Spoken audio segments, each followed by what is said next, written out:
ठरलं तर मग या मालिकेच्या 19 जानेवारीच्या एपिसोड भाग 2 मध्ये आपण पाहूया.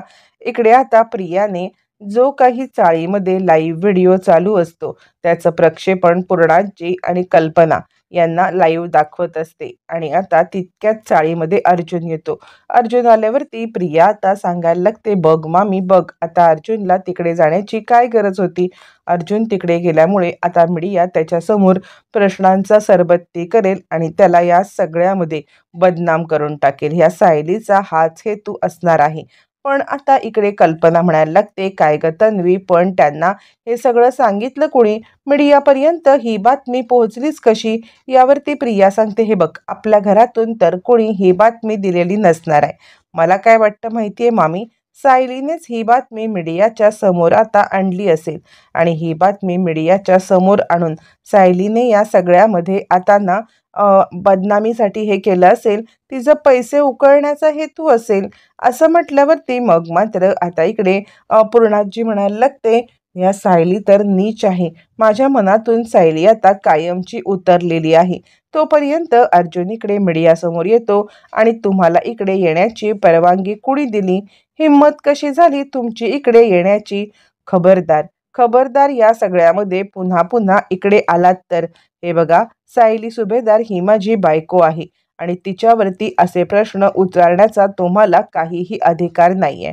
यावरती मीडिया तरी सुद्धा निर्लज्जपणे सांगायला लागतं, हे बघा हे बघा, तुम्ही या सगळ्यामध्ये जे काही बोलताय ना, ते सगळं सगळं आम्हाला ऑलरेडी समजलेलं आहे आणि लोकांना जर का काही चुकीचं घडत असेल समाजामध्ये तर ते समोर आणणं आमचं काम आहे. यावरती अर्जुन सांगायला लागतो, तुम्ही जे काही करताय ना, ते तुमचे बिझनेस एथिक कुठे गेले. तुमच्या एथिक्समध्ये हे सांगतात का की या सगळ्यामध्ये एखाद्याचं पर्सनल आयुष्य तुम्ही पणाला लावायचं आणि हे पर्सनल आयुष्य पणाला लावत तुम्ही या सगळ्यामध्ये आता हे सगळं करायचं. अजिबात नाही. एक गोष्ट लक्षात घ्या, ती माझी बायको आहे, तिच्यासोबत माझं लग्न झाले आणि हे असले प्रश्न विचारण्याची माझ्या बायकोला जर तुम्ही पुन्हा आता हे सगळं केलं तर मात्र आत्ताच्या आत्ता तुम्ही इथून निघून जा. जर आत्ताच्या आत्ता तुम्ही इथून निघून गेला नाहीत तर या सगळ्यामध्ये मी तुम्हाला उद्याच्या दिवसात तुमच्यावरती इतक्या केसेस टाकीन ना की तुम्हाला कळणार पण नाही की कोणत्या केसेसमध्ये तुम्ही अडकलेले आहात ते. आणि मग तुमच्यावरती केसमध्ये इतके कलम लावीन की तुम्हाला त्याच्यातून सुटणं सुद्धा मुश्किल जाईल. असं म्हणत अर्जुनने आता पूर्ण मीडियाच्या समोर आपल्या वकिली ह्याचा सगळा हे दाखवलेला असतो आणि माझ्या बायकोच्या बद्दल एक सुद्धा शब्द बोलायची हिंमत करायची नाही. आमच्यामध्ये जे काही आहे ते आमचं पर्सनल आहे आणि त्यामुळे तुम्ही याच्यामध्ये न पडाल ना तर ते चांगलं आहे. असं म्हणत अर्जुनने आता मात्र पूर्णपणे त्या लोकांना या सगळ्यामध्ये आता चांगलंच घाबरवलेलं असतं आणि मीडियाला या सगळ्यामध्ये आता काही बोलता पण येत नसतं किंवा काही करता सुद्धा येत नसतं आणि त्यामुळे मीडिया पूर्णपणे हादरून जातो. मग आता इकडे सायली मान खाली घालून उभी असते आणि अर्जुन सांगतो, असं सभ्य लोकांच्या घरामध्ये येऊन त्यांना बदनाम करणं हे कितपत योग्य आहे. हे सगळं तुम्हाला शोभतं का. हे बघा, जर आत्ताच्या आत्ता तुम्ही इथून निघून नाही गेलात ना तर तर मी सगळे माझे सोर्सेस कामाला लावीन आणि तुमच्यावरती इतक्या केसेस टाकेन ना की तुम्हाला विचार करता नाही होईल. इकडे आता कल्पना आणि पूर्णाजी हे सगळं बघत असतात. कल्पना सांगायला लागते, नाही, आत्तापर्यंत आपण पूर्णाई गप्प होतो पण आता आता कोणत्याही बाबतीत आपण गप्प बसायचं नाहीये. काहीही झालं ना तरी सुद्धा हे मधुभाऊ, ही सायली, हे जे काही करतायत ना, यांना या सगळ्यामध्ये धडा शिकवायलाच पाहिजे. सुभेदारांची इज्जत जपण्याचा आत्तापर्यंतचा आपण जो काही प्रयत्न केलेला आहे ना, हा प्रयत्न या लोकांनी पूर्णपणे हाणून पाडलेला आहे आणि आता हा प्रयत्न हाणून पाडून आपल्याला बदनाम करण्याची खूप मोठी यांनी चूक केली. पण काहीही झालं तरी आता हा प्रयत्न आपण हाणून पाडायचा आहे आणि काहीही झालं तरी यांना आपण आता स्वस्थ बसू द्यायचं नाहीये. इकडे आता मीडिया अर्जुनच्या धमकीला घाबरून निघून गेलेला असतो. अर्जुनच्या धमकीला घाबरून मीडिया गेल्यावरती मग अर्जुन मधुभाऊंच्या इथे येतो. मधुभाऊंच्या इथे आल्यावरती अर्जुन मधुभाऊंना सांगायला लागतो, मधुभाऊ, या मीडियामुळे किंवा माझ्यामुळे तुम्हाला जो काही त्रास झालेला आहे ना, खरं सांगू तर त्यासाठी तुम्ही मला खरंच माफ करा. मी या सगळ्यामध्ये तुमचा दोषी आहे. पण यापुढे तुम्हाला असा कोणताही त्रास होणार नाही किंवा सायलीची अशी कोणतीही बदनामी होणार नाही. या सगळ्याचा मी पुरेपूर प्रयत्न करेन. पण प्रियाने पाठवलेला माणूस तो आता मुद्दाम या सगळ्यामध्ये आगीत तेल ओतण्याचं काम करण्याचा प्रयत्न करत असतो आणि आता तो सांगत असतो काही नाही, ह्याच्यामध्ये हा जर का चाळीत असाच येत राहिला तर आपल्या चाळीची बदनामी ही पक्की आहे. काहीही झालं तरी आपली चाळ या सगळ्यामध्ये बदनाम होणार म्हणजे होणार आणि त्यामुळे या माणसाला या इथे येऊ देता कामा नये. मधुभाऊ म्हणतात, हे बघ, आत्तापर्यंत लोकलज्जेसाठी मी गप्प होतो. मी कोणत्याही प्रकारे बदनामी होईल त्या बदनामीला घाबरत होतो रे इथे. म्हणून मकर संक्रांतीला तुझ्यासोबत संक्रांत साजरी करणं किंवा कुणालाही काही समजू नये म्हणून गप्पपणे तुझा हा सगळा त्रास निमूटपणे सहन करणं, या गोष्टी मी करत होतो. पण आत्ता बिलकुल नाही. काहीही झालं ना तरी सुद्धा या सगळ्यामध्ये मी गप्प बसणार नाहीये. या सगळ्यामध्ये आता तुला धडा शिकवण्यासाठी या चाळीमध्ये तुझी एंट्री बंद. चल चालता हो. असं म्हणत चिडलेले मधुभाऊ रागारागामध्ये आता इकडे अर्जुनचा हात धरतात आणि आता ते सायलीला सुद्धा ढकलतात. सायलीला म्हणतात, आत्तापर्यंत तुमच्या दोघांचं काय चाललंय? तुला काय वाटतं हे मला कळत नव्हतं का? असं म्हणत ते सायलीला ढकलल्यावरती सायली अर्जुनच्या खांद्यावरती येऊन पडते. अर्जुन तिला सावरतो आणि त्यावरती मधुभाऊ सांगतात, तुमच्या दोघांचं जे काही चाललंय ते सगळं मला दिसत होतं. पण पण मी लोकलज्जेखातर गप्प बसलो होतो. पण आत्ता सायली घराच्या रूमच्या बाहेर तर काय, तू किचनच्या रूममधून बाहेर आलीस ना, बाहेरच्या खोलीत, तरीसुद्धा तुझी गाठ माझ्याशी आहे. या अर्जुन सुभेदारचं या चाळीमधलं येणं बंद झालं पाहिजे आणि सायली तुझं आणि त्याचं भेटणं सुद्धा बंद झालं पाहिजे. आणि आता या सगळ्यामध्ये मधुभाऊंनी सायलीला हात धरून फरफटत आत नेण्यासाठी हे करत असतात आणि ते पुन्हा सायली बाहेर येऊ नये म्हणून प्रयत्न करतात. तर अर्जुनला सांगतात, या सगळ्यातून बाहेर निघ, आत्ताच्या आत्ता आमच्या चाळीतून बाहेर निघ. पुन्हा आमच्या चाळीमध्ये येण्याचा जर प्रयत्न केलास तर तुझी गाठ माझ्याशी आहे. काहीही झालं तरी सुद्धा मी तुला सोडणार नाहीये अर्जुन सुभेदार. असं म्हणत आता इकडे मधुभाऊ चिडतात आणि आता सगळ्या चाळकऱ्यांच्या समोर अर्जुनला बाहेर न्यायला सांगतात. त्याचा हात धरून फरफटत त्याला आता ते बाहेर नेत असतात. चाळकरी सगळा तमाशा पाहत असतात आणि आता हा सगळा तमाशा चालू असताना इकडे सायली मधुभाऊंना थांबवण्याचा प्रयत्न करत असते. सायली मधुभाऊंना सांगत असते, मधुभाऊ थांबा, अर्जुन सरांची काहीही चुकी नाहीये. तुम्ही अशा पद्धतीने त्यांना या सगळ्यामध्ये नेऊ शकत नाही आहात. ऐका मधुभाऊ. पण मधुभाऊ ऐकायला तयार नसतात. सुडाने पेटलेले मधुभाऊ रागारागात काहीही झालं तरी अर्जुनला इकडून हकलूनच लावायचं हा मनाचा ठाम निश्चय करून त्याचा हात धरून त्याला फरफटत बाहेर नेत असतात. हे सगळं चालू असताना मग आता इकडे सायलीला धक्का बसतो. कारण अर्जुनला या सगळ्यातून फरफटत बाहेर टाकलेलं असतं आणि अर्जुन रस्त्यावरती पडलेला असतो. रस्त्यावरती पडलेल्या अर्जुनला बघून सायली त्याच्याकडे धावत जाऊन त्याला मिठी मारण्याचा प्रयत्न करत असते. पण मधुभाऊ तिला तसं करू देत नाहीत. तिचा हात धरतात आणि ही तुला अर्जुन सुभेदार शेवटची वॉर्निंग आहे. पुन्हा जर का माझ्या घरात घुसण्याचा किंवा माझ्या इथे येण्याचा प्रयत्न केलास तर गाठ माझ्याशी आहे. असं म्हणत अर्जुन फरफटत आता बाहेर काढलं जातं.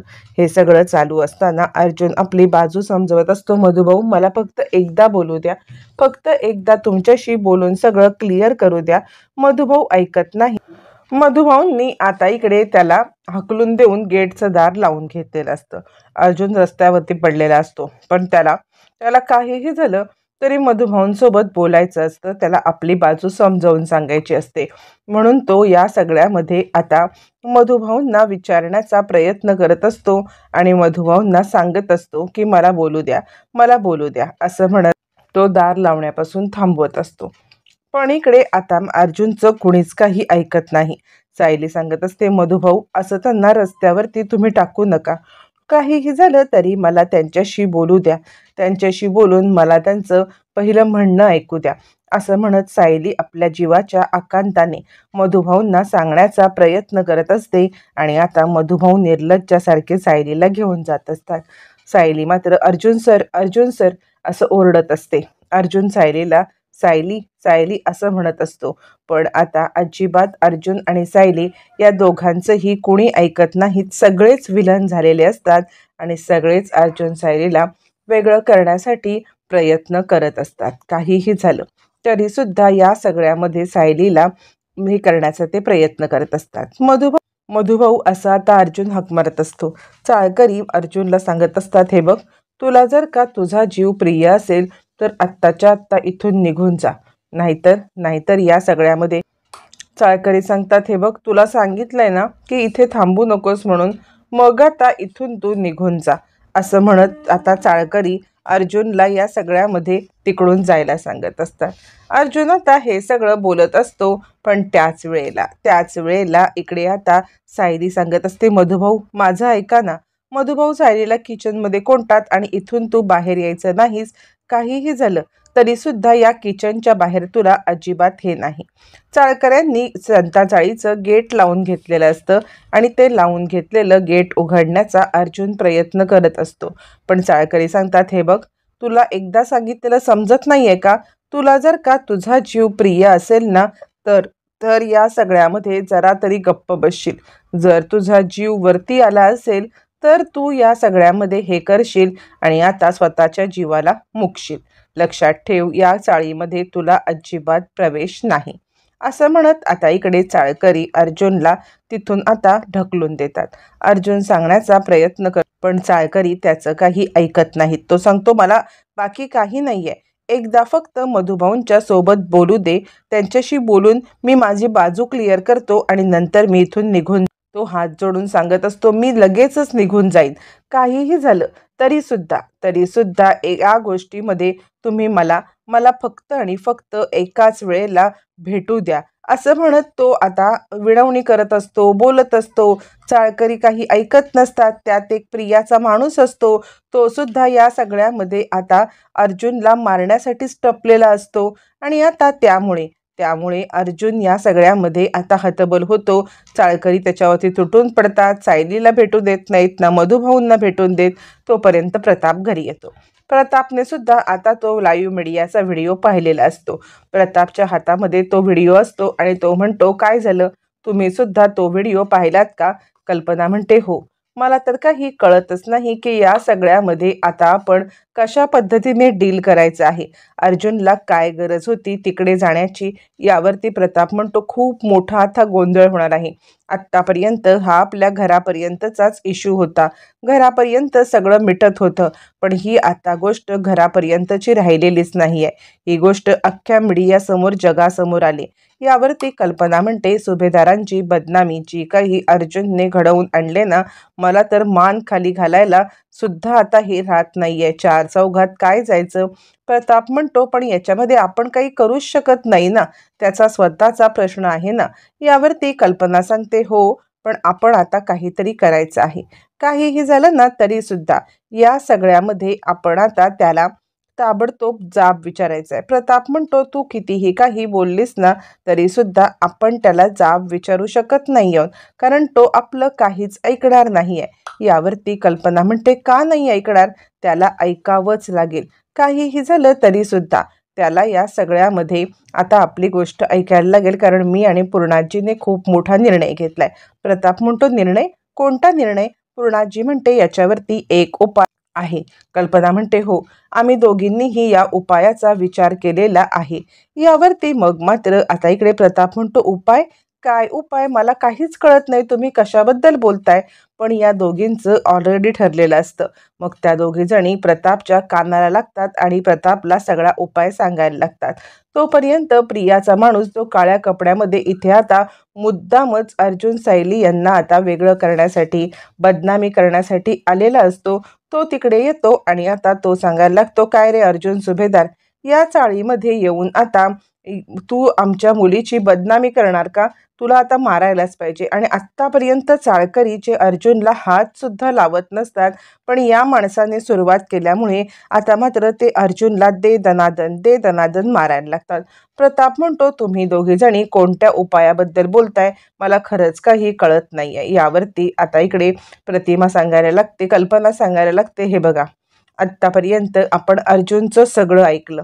अर्जुनचं सगळं ऐकत आपण त्याबद्दल त्याला काही जाब सुद्धा विचारला नाही.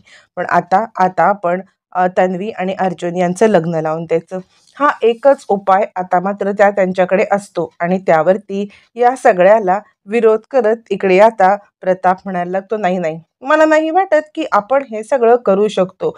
कारण हे बघ, तुला माहिती ना कल्पना, त्यांनीच तुला सांगितलं की त्याने लग्न हे का केलं होतं. या लग्नासाठी म्हणजे कॉन्ट्रॅक्ट मॅरेज त्यांनी का केलं? कारण त्याला तन्वीशी लग्न करायचं नव्हतं. मग जर त्याला तन्वीसोबत लग्नच करायचं नव्हतं, तर तो या सगळ्यामध्ये आत्ता तुम्ही त्या दोघांचं लग्न लावून कसं द्याल? कल्पना म्हणते, हे बघा, त्यावेळेला तन्वीला ओळखाय किंवा सायलीचं हे सत्य जाणून घ्यायला आपण चुकीचे ठरलो असलो तरी आपल्या मुलाचं आयुष्य आता बर्बाद होताना आपण नाही ना पाहू शकत.